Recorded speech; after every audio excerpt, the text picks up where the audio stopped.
नमस्कार, मी अंजलीज मराठी रेसिपीमध्ये तुम्हा सगळ्यांचं मनपूर्वक स्वागत। आज आपण लाल तिखट, घरगुती लाल तिखट कसं बनवायचं याची रेसिपी पाहणार आहोत। घराजवळ जर कांडप मशीन नसेल तर मग किंवा डंका नसेल तर कुठल्या पद्धतीने तुम्ही घरगुती लाल तिखट बनवू शकता यासाठी हा व्हिडिओ तयार करण्यात आलेला आहे। तर चला मग आपण रेसिपीला सुरुवात करूया। तर त्यासाठी लागणारे साहित्य इथे मी 750 ग्राम लवंगी मिरची घेतलेली आहे। ही मिरची तिखट असते, म्हणजे तिखट असते ही मिरची आणि कलर अगदी लालसर असतो। तर या मिरच्या मी इथे वापरलेल्या आहेत। जर तुम्ही कमी तिखट खात असाल तर पांडी मिरची, शंकेश्वरी मिरची किंवा अजून कुठली जर तुमच्याकडे मिळत असेल ती मिरची कमी तिखटाची सुद्धा वापरू शकता। पण माझ्याकडे थोडंसं लाल तिखट जे आहे ते जरा तिखट जास्त खाल्लं जातं, तर त्यासाठी मी इथे तिखट मिरची वापरलेली आहे।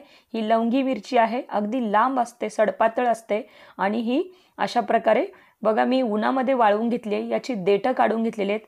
2 दिवस मी ही उन्हात वाळल्यानंतर अगदी ही तुटत आहे हाताने, जर तुम्ही याला तोडलात तर अशा प्रकारे याचे तुकडे पडत आहेत। तर ही इतपत आपल्याला ही उन्हामध्ये कडक उन्हात वाळवून घ्यायचे। जर ऊन येत नसेल तर मग तुम्ही कढईमध्ये हे थोडंसं भाजून सुद्धा घेऊ शकता, म्हणजे थोडीशी गरम करून घ्यायची म्हणजे त्या कडक होतात। पण इथे मी फक्त उन्हात वाळवून घेतलेलं आहे, त्याची देठं व्यवस्थित काढून टाकायची। जर देठं सकट तुम्ही थोडेसे देठे ठेवले तर मग मिरचीचा कलर थोडासा पांढरेट होतो, तर त्यासाठी देठं व्यवस्थित काढायची आणि मिरची उन्हात वाळवून घ्यायची। त्याचबरोबर इथे 250 ग्राम मी बॅडगी मिरची वापरलेली आहे। तर ही पाव किलो मिरची आहे, म्हणजे पाऊण किलो लवंगी मिरची आणि पाव किलो आपली ही बॅडगी मिरची। ही तिखटास कमी असते, म्हणजे याचे तिखट कमी असते आणि कलर अगदी लालसर येतो, तर त्यासाठी मी हे कलरसाठी इथे पाव किलो मिरची वापरली आहे। तर अशा प्रकारे आपण इथे आज 1 किलोचं लाल तिखट बनवत आहोत।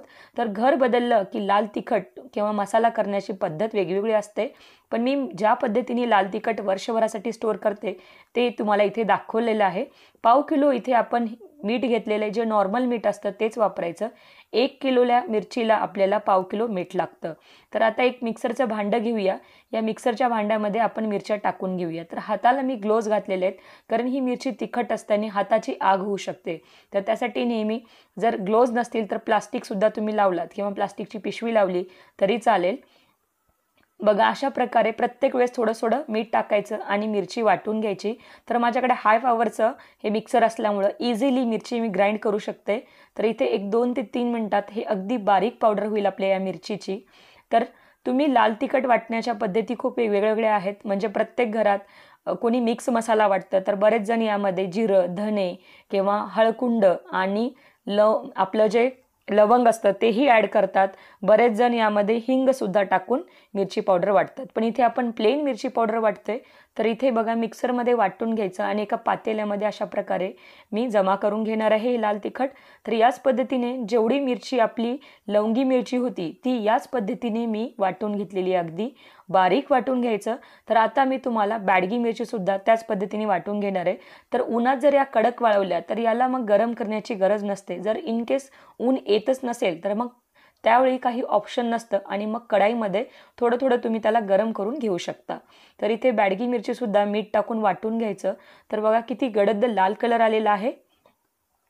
तर अशा प्रकारे आपल्याला हे मिरची पावडर वाटून घ्यायची आहे। तर वर्षभरासाठी किंवा 2-2, 3-3 वर्ष या मिरची पावडरला काहीही होत नाही, कुठेही जाळी वगैरे लागत नाही, कारण यात आपण मीठ टाकलेलं आहे। तर 1 किलोसाठी आपल्याला पाव किलो मीठ लागतं। तर अशा पद्धतीने आपण बाकीची बॅडगी मिरची ही असं मिक्सरच्या भांड्यात टाकून व्यवस्थित वाटून घेऊया। थोडंसं मीठ टाकल्यामुळं लवकर ग्राइंड होतं आणि बारीक ग्राइंड होतं। तर इथे एका पातेल्यामध्ये मी हे मिरची पावडर गोळा केलेला आहे। तर आता आपल्याला हे मिरची पावडर चाळून घ्यायचं आहे, म्हणजे जी पीठ चाळायची चाळणी असते त्या पिठाच्या चाळणीनं हे चाळून घ्यायचं आहे। तर चाळून घेत असताना थोडीशी दक्षता घ्यायची, नाकाला थोडासा रुमाल बांधायचा, नाहीतर मग ही मिरची तिखट असल्यामुळं थोडीशी आग होऊ शकते। तर ही थोडीशी काळजी घेतली की अगदी इझिली आपण घरामध्ये हे लाल तिखट बनवू शकतो। जर तुम्हाला या लाल मिरचीमध्ये जर तुम्हाला धने टाकायचे असतील तर तुम्ही पाव किलो धने, 150 ग्राम जिरं आणि 150 ग्राम तुम्हाला यामध्ये थोडंसं हळकुंड टाकता येईल आणि थोडंसं हिंग तुम्ही टाकून हा मिक्स मसाला सुद्धा बनवू शकता। पण तो मसाला उपवासाला चालत नाही, तर हा मसाला तुम्ही कुठल्याही उपवासाच्या रेसिपीला बनवू शकता किंवा उपवासाच्या दिवशी सुद्धा यूज करू शकता। तर त्यासाठी फक्त मिरचीमध्ये मीठ टाकून मी हे लाल तिखट बनवून घेतलेलं आहे। तर बऱ्याच ठिकाणी याला तांबडं तिखट सुद्धा म्हणतात। तर अशा पद्धतीने आपल्याला जे मिरची पावडर आपण करून घेतलं होतं ते अशा पद्धतीने बारीक आपण चाळून घेणार आहे आणि इथे आपण पिठाची चाळणी वापरायची, अगदी मैद्याची चाळणी सुद्धा वापरता कामा नये. म्हणजे जो मैदा चाळतो ती चाळणी बिलकुल वापरू नये, नाहीतर मग अगदीच या मिरचीचा गाळ होऊ शकतो एखाद्या भाजीमध्ये टाकल्यानंतर. तर त्यासाठी फक्त थोडंसं जे आपण पीठ चाळतो त्याच चाळणीनं अशा प्रकारे चाळून घ्यायचं आहे. तर इथे मी 1 किलो जी मिरची पावडर आहे ते अशाच पद्धतीने चाळून घेतलेलं आहे आणि जे शिल्लक मोठं पावडर राहिलेलं आहे तुम्ही इथे बघू शकता, ते परत एकदा मिक्सरच्या भांड्यात टाकायचं आणि छानपैकी ग्राइंड करून घ्यायचं.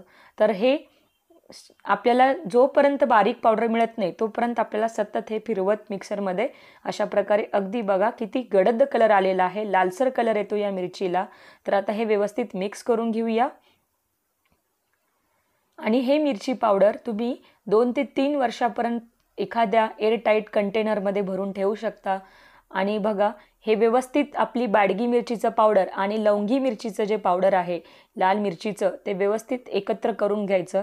हाताला थोडंसं प्रोटेक्शन घ्यायचं म्हणजे आपल्याला आग उठत नाही किंवा त्रास होत नाही.